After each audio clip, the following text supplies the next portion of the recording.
할렐루야. 네, 오늘도 참 좋으신 하나님께서 우리 모든 성도님과 가정 가운데 늘 함께 하시기를 주님의 이름으로 축복합니다.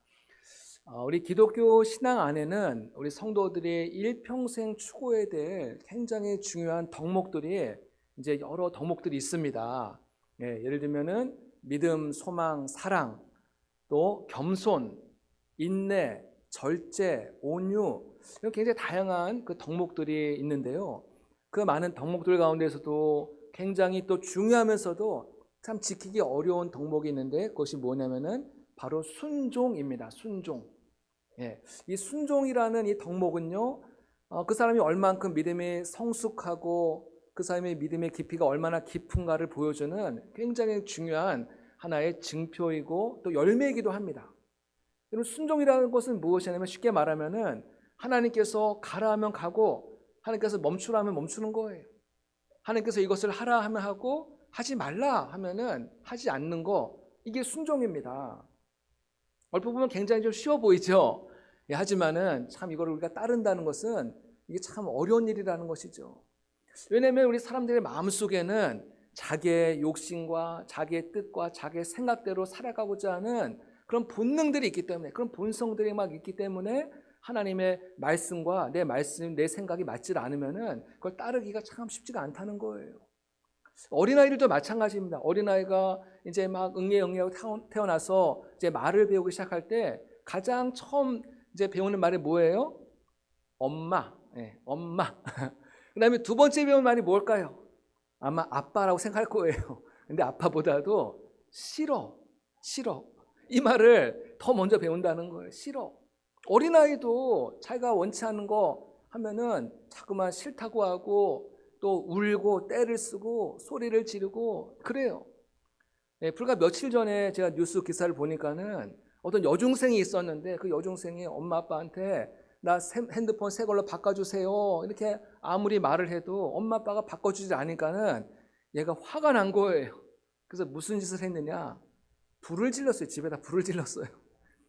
그 집만 탄 게 아니라 그럼 어떻게 되겠어요? 이웃집까지 다 번지지 않겠습니까? 그러니까 집이 홀라당 다 타고 말았습니다. 막 소방차가 이제 막 출동을 하고 난리가 났어요. 난리가 났어요. 이렇게 아이가 아직 철이 없으니까는 자기 뜻대로 안 해준다고 해서 이렇게 막 떼를 쓰고 화를 내고 이런 또 철없는 짓을 한 거죠. 그러다가 이제 아이가 점점점 이제 성장하고 또 성숙해지면서 이제는 내가 좀 그동안 너무 철없이 행동했구나. 내가 부모님 말씀에 순종해야지. 이제 이런 마음이 들어오면은 벌써 이 아이가 이제 그만큼 많이 성장했다는 그런 의미 아니겠습니까? 물론 다 커가지고도 끝까지 부모님 속삭이는 분도 있긴 있습니다. 하지만 일반적인 경우에는 어른이 되면은 이제 마음이 바뀌는 거예요. 생각이 달라지는 것이죠. 믿음 생활도 마찬가지라는 거예요. 아직 믿음에 연결지 않고 믿음이 미숙한 분들은 자기의 생각, 자기의 고집, 자기의 뜻, 자기의 감정, 이게 뭔가 맞질 않으면은 화를 내고 또 막 신경질을 내고 자꾸만 갈등이 빚어진다는 것이죠. 하지만 그 마음 가운데 은혜가 들어가기 시작하고 또 은혜를 받기 시작하면은 생각하는 게 자꾸만 바뀌어지는 거예요. 내가 어떻게 하면 하나님대로 살아갈 수 있을까? 내가 어떻게 하면은 주님께 순종할 수 있을까? 내가 어떻게 하면 더 교회를 사랑할 수 있을까? 내가 어떻게 하면은 다른 사람들 더 도와주고 다른 사람 더 잘되게 할 수 있을까? 이전에는 어떻게 하면 남을 짓밟고서라도 내가 잘 될까? 이런 생각이 가득했는데 은혜를 받으면서 우리의 생각과 우리의 모든 사고 방식들이 계속해서 바뀌더라는 것이죠. 이게 바로 은혜 받은 증거라는 거예요. 하나님은 주님의 말씀에 순종하기만 하면은 우리에게 무한한 복을 주시겠다 약속하세요. 우리 신명기 28장에 보면요, 이 말씀을 우리가 축복장이라고 하는데 이 말씀에 하나님께서 무한한 복을 우리에게 약속하고 계십니다. 우리 신명기 28장 2절에서 6절 말씀 좀 길긴 한데 같이 한번 읽어보겠습니다. 시작. 내가 내 하나님 여호와의 말씀을 청종하면 이 모든 복이 내게 임하며 내게 이르리니 성읍에서도 복을 받고 들에서도 복을 받을 것이며 내 몸의 자녀와 내 토지의 소산과 내 짐승의 새끼와 소와 양의 새끼가 복을 받을 것이며 내 광주리와 떡반주 그릇이 복을 받을 것이며 내가 들어와도 복을 받고 나가도 복을 받을 것이니라. 아멘. 어떻게 보면 하나님께서요 우리 모두에게 백지수표를 주신 거예요. 예, 그래서 너희가 이 모든 말에 순종하기만 하면은 내가 이 모든 것들을 너희에게 아낌없이 내가 다 주겠다 약속하신 거예요. 아멘. 예, 우리는 이런 백지수표를 받았는데도 이걸 순종하는 것을 그렇게 어려워하고 힘들어하고 저항하고 반항하고 그런다는 거예요. 저는 이 신명기 28장의 말씀이 성경 속에만 갇혀 있는 말씀이 아니라 여러분 삶 속에 이 말씀이 막 그대로 재현되어서 하나님 정말 살아계시구나. 하나님 말씀에 순종하면 우리에게 복을 주시는구나. 이것들을 좀 간증한 여러분 되시기를 주님의 이름으로 축복합니다. 아멘. 아브라함은 하나님의 말씀에 순종하여서 너는 너의 본토 지적 아비 집을 떠나 내가 너에게 지시할 땅으로 가라 말씀하셨을 때 75세의 나이에, 여러분 75세의 나이에 먼 나라로 간다는 게 쉬운 일이겠습니까? 근데 주님 말씀하시니까 아멘 순종하고 떠나가는 거예요. 어디로 가는지도 몰라요. 하나님께서 지시할 땅으로 가라 말씀하지 않았습니까? 또 창세기 22장에 보면 하나님께서 아브라함에게 너의 그 사랑하는 독자 이삭을 나에게 바쳐라 말씀하시는 거예요. 이게 좀 이해가 안 가잖아요. 하지만은 또 아브라함은 거기에 토를 달지 않고 아멘 하고 또 순종하는 거예요. 그럴 때 하나님께서 아브라함을 축복하시고 아브라함을 믿음의 조상으로 세우지 않습니까? 예수님께서 베드로에게 말씀하시는 거예요. 깊은 곳에 가서 그물을 내려라. 이 어부의 상식으로는 도저히 맞지 않는 이야기거든요. 하지만은 주님의 말씀에 의지하여 내가 그렇게 하겠나이다. 베드로가 깊은 물에 그물을 내렸을 때 그 배가 거의 잠길 정도로 어마어마한 물고기들을 이제 잡아 올리지 않습니까? 가나온인 잔치가 막 벌어지고 있는데 그 잔치 자리에 포도주가 다 떨어진 거예요.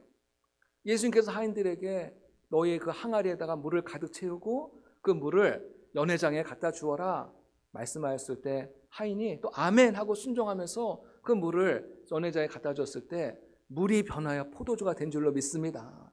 예수님이 말씀하시니 물이 변하여 포도주 됐네. 아멘. 이렇게 하나님의 역사는 순종하는 자들을 통해서 이루어진다는 것을 우리에게 말씀하고 있다는 거예요.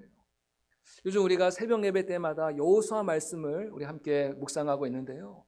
지난 주간에 드디어 여리고성이 무너졌습니다. 할렐루야. 여리고성이 무너졌어요. 근데 하나님께서 여리고성을 무너뜨리기 전에 이 이스라엘 백성들에게 좀 이해가 되지 않는 상식적으로 맞지 않는 명령을 내려요. 먼저 이스라엘 백성들의 모든 남자들은 할례를 받으라는 거예요. 40년 광야 생활 동안에 그들이 할례를 받지 못했기 때문에 이제는 너희가 먼저 할례를 받은 이후에 내가 가나안 땅을 너희가 주겠다 말씀하시는 거예요. 여러분 이 남자들은 이제 힘을 써야 되잖아요. 전쟁을 앞두고 힘을 써야 되잖아요. 근데 할례를 받으면은 그게 얼마나 고통스럽고 아프기 때문에 그 전쟁에 나갈 수 있겠습니까?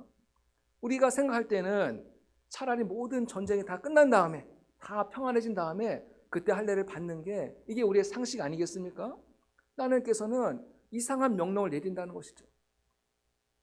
또 그런가 하면은 여리고성을 점령할 때 6째 날 동안은 6일 동안은 매일 그 성 주변을 한 바퀴씩 돌고 마지막 7째 날에는 7바퀴를 돈 다음에 나팔 소리와 함께 큰 함성을 지르라. 그래야 하면은 여리고성이 무너질 것이다. 여러분 이게 무슨 이런 전략이 어디에 있습니까? 말도 안 되는 정말 엉뚱한 그런 전략 아니겠습니까? 여러분 근데 하나님께서 이스라엘 백성들에게 보시고 싶어하는 게 있다는 거예요. 그것이 무엇이겠어요? 바로 순종하는 자세라는 거예요. 이 순종에 이 여리고성의 승리와 패배에 이 모든 것이 이 순종하는 여부에 달려 있다는 것이죠. 달려 있다는 거예요. 여러분 이스라엘 백성들 어떻게 했을까요? 여러분 40년 전에 이스라엘 백성들은 순종하는 일에 실패했던 그런 뼈아픈 경험을 가진 민족입니다. 그런 뼈아픈 경험이 있었어요. 하나님께서 분명히 가나안 땅을 너에게 주시겠다 약속했는데 이스라엘 백성들이 그 정탐하고 돌아온 10명의 정탐꾼 이야기만 듣고서 하나님 말씀을 거역하고 불순종하고 원망하고 불평했다가 결국은 가나안 땅의 바로 목전에 있는데 하나님께서 이들을 40년 동안을 광야길을 헤매게 한 것이죠. 그래서 그 출애굽 1세대들은 그 40년 광야 생활 가운데 다 광야에서 죽고 말았어요. 이제는 출애굽 2세대들이 이제 가나안 땅 정복을 이제 목전에 두고 있다는 것이죠. 지금 출애굽 2세대들의 그 믿음이 지금 시험대에 올라간 거예요. 이들은 어떻게 반응했을까요? 참 다행스럽게도 이들은 부모님 세대의 그 실패를 거울로 삼아서 이들은 순종하기로 이제 결정을 합니다. 그래서 하나님께서 말씀하신 대로 그들은 할례도 다 받고 또 하나님께서 말씀하신 대로 여리고성을 다 돌았을 때 그대로 순종했을 때 하나님의 말씀대로 여리고성이 무너지고 그 성을 하나님께서 이스라엘 백성들에게 주신 줄로 믿습니다.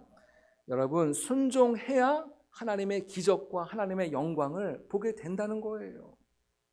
오늘도 하나님은 우리에게 순종을 요구하고 계십니다. 현대인들은 지식의 수준, 의식의 수준이 높아지면서 모든 것을 자기가 합리적이고 또 효율적이고 이성적으로 모든 게 납득이 돼야지만이 이제 움직인다는 거예요. 오늘 살아가는 이 시대에 꼭 필요한 자세이기도 합니다. 우리도 이 땅 가운데 살아가면서 모든 것이 또 합리적이고 이성적이고 효율적으로 일을 해야지 또 우리도 사회에서 인정을 받지 않습니까? 하지만 이 믿음의 세계에서는 좀 다르다는 거예요. 믿음의 세계에서는 우리의 상식과 우리의 이성과 맞지 않는다 할지라도 그 길을 우리가 순종하고 도전할 때 거기에 길이 열리고 거기에 하나님의 역사와 하나님의 능력과 하나님의 영광이 나타나더라는 것이죠. 그래서 우리 이제 부모님 세대 또 그 윗세대 어르신들은 그 하나님 말씀을 이제 주실 때 그 말씀을 액면 그대로 받아들이고 순종하려고 참 노력들을 많이 했습니다. 그러다 보니까는 많은 어려움을 겪기도 하고 고난을 겪기도 하고 또 막 사람들에게 따돌림을 당하기도 하고 많은 어려움을 겪었지만은 또 그럴수록 또 더 열심히 기도하는 거, 새벽을 깨워 기도하고 금식하며 기도하고 막 산에 가서 기도하고 막 부르짖으니까는 거기서 또 하나님의 초자연적인 역사와 기적과 능력이 나타나더라는 것이죠. 아멘. 네, 어떤 분이 그런 얘기를 해요. 목사님, 성경에는 이런 많은 기적이 나오고 또 우리 막 한국도 부흥 시대에 굉장히 많은 기적과 신유의 역사와 이런 것들이 많이 나타났는데 왜 오늘날은 그런 기적의 이야기를 많이 듣지 못하나요? 물어봐요. 왜 그러겠어요? 우리가 순종하지 않기 때문이에요. 순종하지 않고 모든 것을 다 이성적으로 합리적으로 받아들이고 또 사람을 의지하고 돈을 의지하는 시대가 되다 보니까는 이런 하나님의 역사하시는 그 초자연적인 기적과 능력을 우리가 경험할 기회를 자꾸만 놓치며 살아가더라는 것이죠. 여러분, 그만큼 이 현대인들에게 이 순종이라는 주제는 참 편한 주제는 아닙니다. 참 우리를 불편하게 하는 주제예요. 어떤 분은 순종이라는 단어만 들어도 그 마음속에 거부감이 생기고 어떤 저항감이 올라오는 분도 아마 계실지 모르겠습니다. 하지만 우리가 이 믿음 생활 가운데서 이 순종이 우리 믿음 생활의 성공과 실패를 이제 나누는 굉장히 중요한 기준이 되기 때문에 이 말씀을 우리가 또 다루지 않을 수가 없다는 거예요. 아무쪼록 여러분들이 오늘 이 순종의 주제를 여러분들 또 잘 받아들이고 소화를 잘 하셔서 이 주제가 여러분의 삶을 더욱더 윤택하게 하고 아름답게 하고 여러분의 믿음을 좀 더 강건하게 하는 그런 은혜가 있기를 주님의 이름으로 축복합니다. 오늘 말씀에 등장하는 이 사울은 하나님께서 이스라엘 백성 가운데 세운 첫 번째 왕입니다. 초대 왕이에요.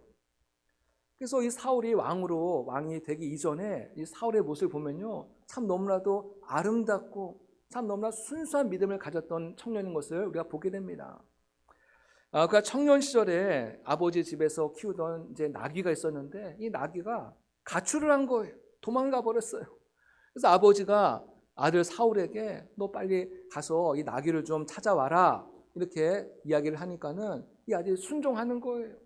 그래서 사흘길을 이 나귀를 찾기 위해서 막 전국을 헤매고 다니는 것이죠.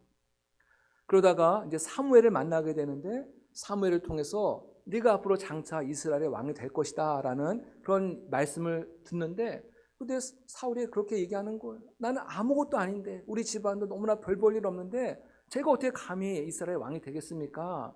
하면서 자신을 낮추고 겸손한 자세로 이제 나아가죠.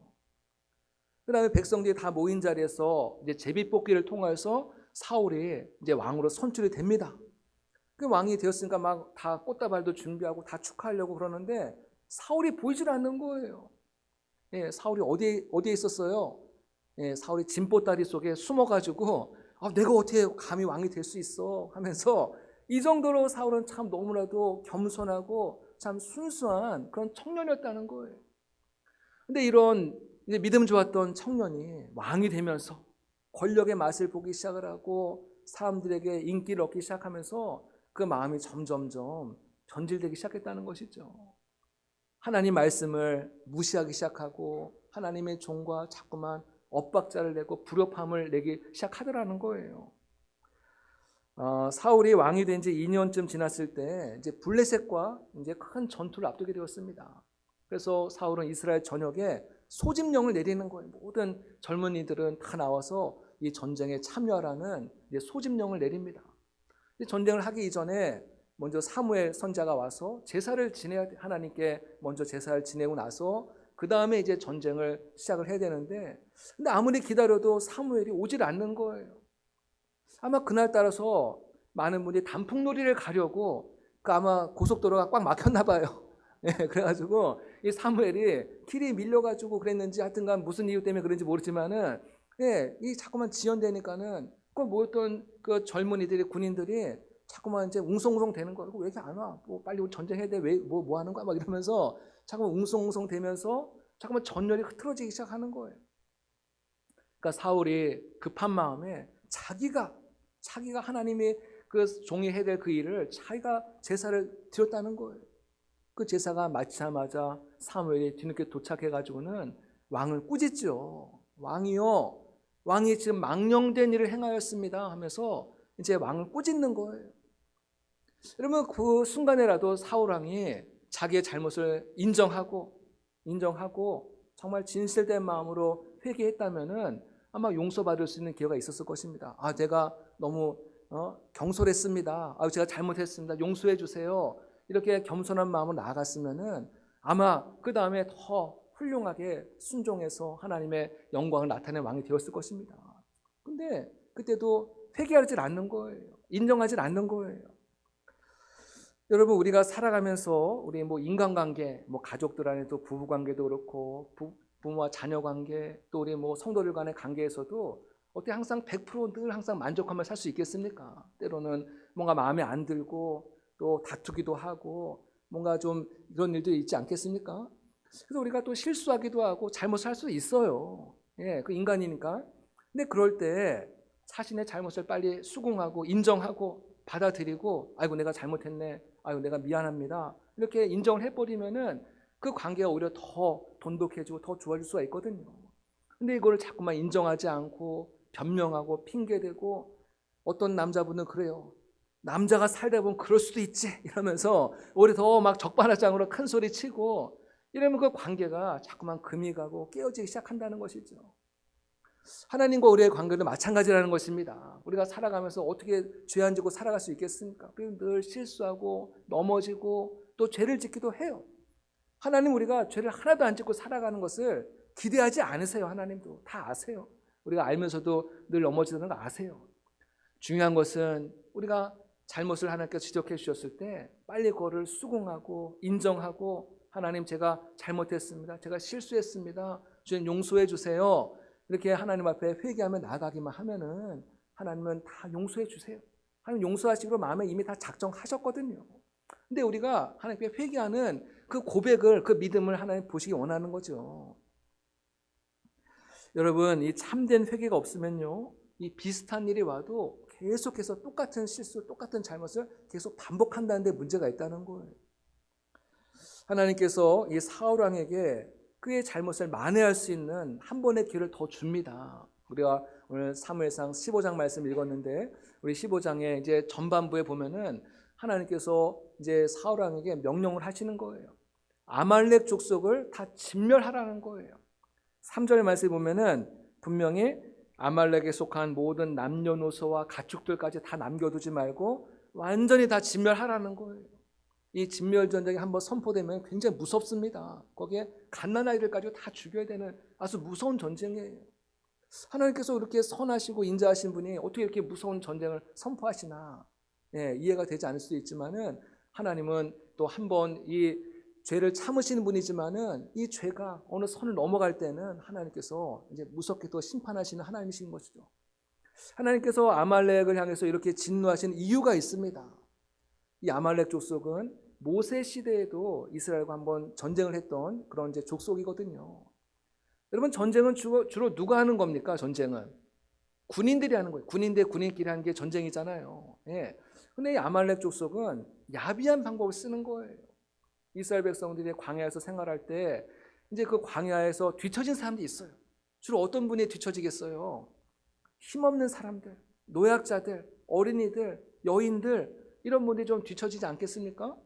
근데 아말렉 족속들이 이 광야 가운데서도 삥 돌아가지고 길을 우회해가지고는 그 뒤에 뒤처져 있는 아무런 힘도 없는 연약한 노약자들, 여인들을 무참하게 이제 죽인 그런 사건이 있었다는 거예요. 이것 때문에 하나님께서 굉장히 진노하시면서 저 아말렉 족속은 아주 비겁하고 아주 야비한 족속이구나. 그래서 하나님께서 저 아말렉 족속을 완전히 지구상에서 없애버리기로 작정을 하셨다는 거예요. 여러분, 우리 스포츠 경기에도 보면요, 이제 모든 경기마다 룰이 있어요. 네? 규칙이 다 있지 않습니까? 그래서 그 규칙을 이제 어기게 되면은 옐로우 카드를 받기도 하고 또 레드 카드를 받기도 하고 그러거든요. 특별히 이제 올림픽 경기 가운데서 이제 금메달을 받은 선수가 있어요. 그래서 막 시상대 올라서 축하도 하고 금메달도 받고 그랬는데 나중에 알고 보니까는 이 선수가 금지된 약물을 복용했다는 거예요. 선수들이 복용해서 안 될 그런 약물을 복용함으로 인해서 나중에 어떻게 됐습니까? 그 모든 메달을 다 박탈당하고 마는 거예요. 그래서 은메달이었던 선수가 갑자기 금메달이 되기도 하고 이런 일들이 이제 종종 일어나지 않았습니까? 모든 것은 정해진 원칙대로 해야 되는 거예요. 특히 우리 성도들은 반칙을 쓰거나 불법을 행한 자들이 돼서는 안 되는 것이죠. 모든 것을 정해진 원칙대로 또 규칙대로 살아갈 때 하나님이 또 우리에게 은혜를 주신다는 것이죠. 아무쪼록 하나님은 그때 일을 기억하시면서 너무나도 그 분이 풀리질 않는 거예요. 그래서 저 아말렉 족속을 다 진멸하라 명령을 하셨어요. 사울이 그것을 명령하셨는데 사울이 이 전쟁이 다 끝난 다음에 보니까는 아말렉의 왕이었던 아각을 살려두었고 또 그 아말렉에 속했던 소와 양과 좋은 또 짐승들을 그대로 살려둔 거예요.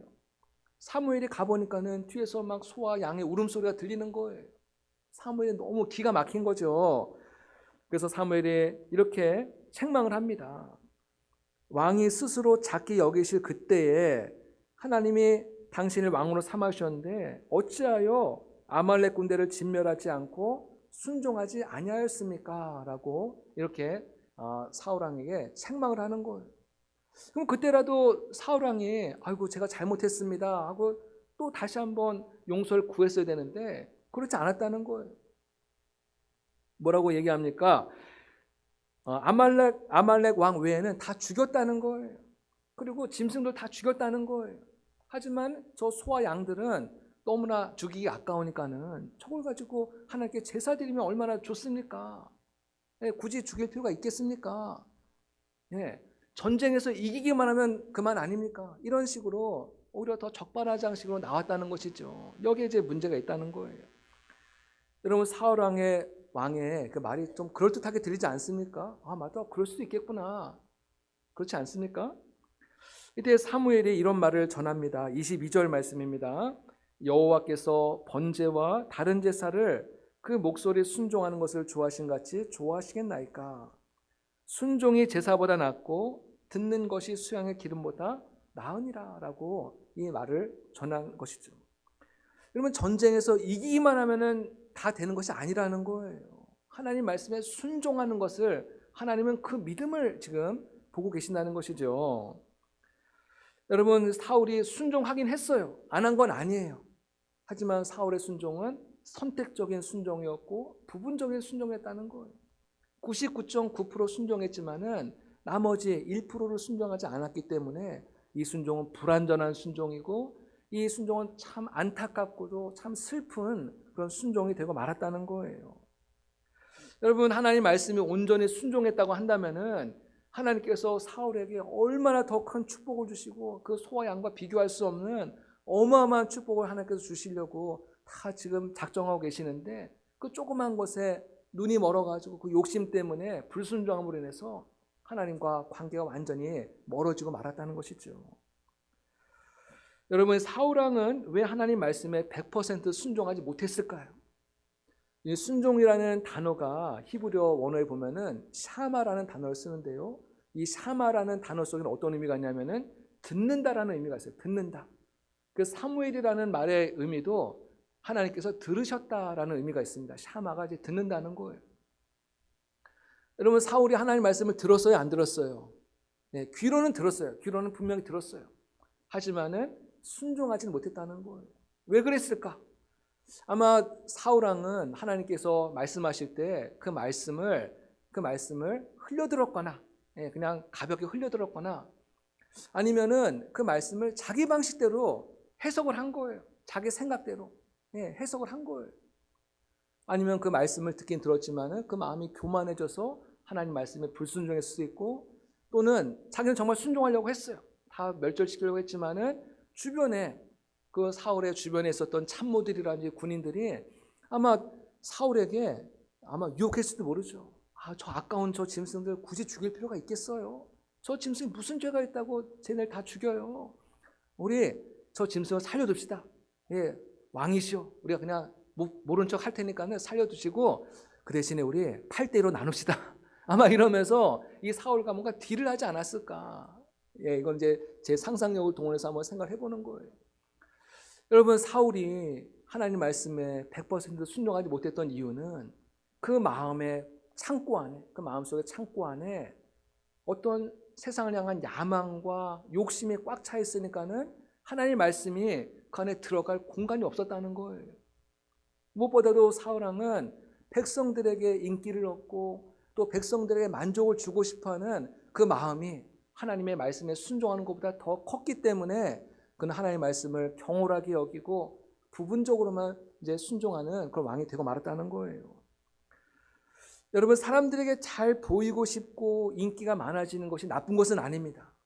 근데 문제는 하나님의 말씀보다 사람에게 더 잘 보이고 사람에게 만족을 주려고 한다면은 그것은 분명히 영적으로 문제가 있다는 것이죠. 여러분, 결혼한 부부가 있는데 이 남자분이 결혼하기 이전에 막 사람들이 인기가 많은 거예요. 막 이 사람 저 사람들에게도 인기도 많고 뭐 팬도 많고 뭐 막 그래요. 막 문자도 카톡도 막 늘 수시로 오고 그래요. 여러분, 하지만은 결혼을 하면은 이제 배우자에게 신실해야 되잖아요. 배우자에게 집중해야 되잖아요. 근데 결혼하고 난 다음에도 이 여자 저 여자 만나고 아내 모르게 여행도 가고, 그러면 아내 마음이 어떻겠어요? 나중에 결국 버림받은 거예요. 버림받아요. 지금 사울왕과 하나님과의 관계가 바로 이와 똑같다는 것이죠. 예. 그래서 이 사울은 하나님의 말씀보다 백성들을 더 크게 보고 또 백성들에게 만족을 주려다 보니까는 하나님 말씀을 경홀히 여기고 소홀히 여기다 보니까는 부분적인 순종으로 나아갔다는 것이고, 결국 이 사건으로 말미암아서 하나님께서 두 번의 기회를 다 줬음에도 불구하고 그 두 번의 기회를 다 놓친 사울은 결국 하나님께 버림을 받고 만다는 거예요. 물론 왕의 자리는 그대로 유지했어요. 근데 껍데기만 왕이지 하나님의 영이, 하나님의 성령이 그를 떠나가고 말고, 그러니까 그는 계속해서 여러 가지 정신적인 문제로 어려움을 당하고 또 다윗을 미워하고 죽이려고 하고, 결국 나중에 어떻게 됐어요? 막 신접하는 무당을 만나고 그러다가 결국은 하나님 앞에 완전히 버림받고 길보아산 전투에서 사울왕 자신과 세 아들이 모두 전사하는 참 그런 불행한 이제 최후를 맞이하더라는 것이죠. 여러분, 하나님의 역사는 순종하는 삶을 통해서 이루어지는 역사인 줄로 믿으시기를 바랍니다. 하나님의 말씀에 우리가 순종하기 어려운 이유는 내 마음 가운데 내 욕심과 내 자아와 또 내 야망과 내 모든 계획들이 꽉 차 있기 때문에 하나님의 말씀에 순종하기가 참 어렵다는 거예요.